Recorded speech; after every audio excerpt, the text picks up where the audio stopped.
As the crimson December sun dipped below the horizon, a thick fog crept into the village of Hollow's End. The villagers hastened to their homes, bolting doors and shuttering windows, as an eerie silence blanketed the town. In a rustic cottage on the edge of the village, a young woman named Eliza stared nervously at the encroaching mist. Her husband, Thomas, had yet to return from the fields, and a deep-seated dread gnawed at her insides. She had heard the whispers, tales of a wraith that wandered the outskirts of the village, preying on lost souls. The elders called it the Nameless One, a spirit of vengeance who never forgave and never forgot. Eliza fortified the hearth and clutched her infant son tightly, every creak of the wooden floorboards heightening her fear. The fog seemed almost alive, swirling and pulsating as though it had a heartbeat, closing in on the cottage with each passing second. It was then that she heard it, a distant, agonized wail that sent chills down her spine. She peered through a crack in the shutters and saw faint, flickering lights. They were not the warm, inviting glows of lanterns but ghostly, pale orbs that bobbed and weaved through the mist. She could barely make out Thomas's silhouette amidst the fog, stumbling toward the cottage.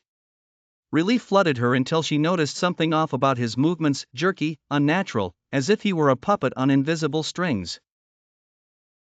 His eyes met hers through the window, empty and void of the spark she knew so well. She reluctantly unbolted the door and stepped outside, her heart pounding. As she approached him, the fog thickened, wrapping around her legs like cold, damp fingers. "Thomas," she whispered, her voice quavering. He said nothing, his lips curling into an unnatural grin. Suddenly, a sorrowful melody filled the air, resonating from deep within the mist. It was a song of loss and despair, a dirge that echoed through the ages. The ghostly orbs hovered, their light intensifying as the wail turned into a chorus of tortured souls. Eliza's infant son began to wail in concert, and she felt as though the fog was seeping into her very soul.